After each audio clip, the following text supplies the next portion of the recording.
अस्सलाम वालेकुम दोस्तों ये शिबा की वॉशिंग मशीन आई है।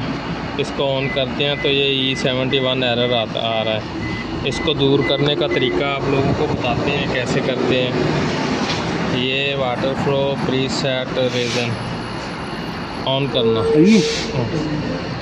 ऑन ये देखें, छड़ ये चला गया। अभी हम इसको करेंगे स्पिन पे और चलाएंगे। ये अल्हम्दुलिल्लाह चल गई है, ज़्यादा ओके हो गई है।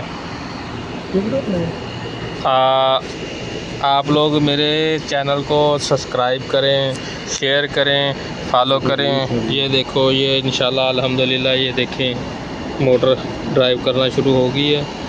अभी ये स्पिन पे भी चली जाएगी। ओके, अल्लाह हाफ़िज़।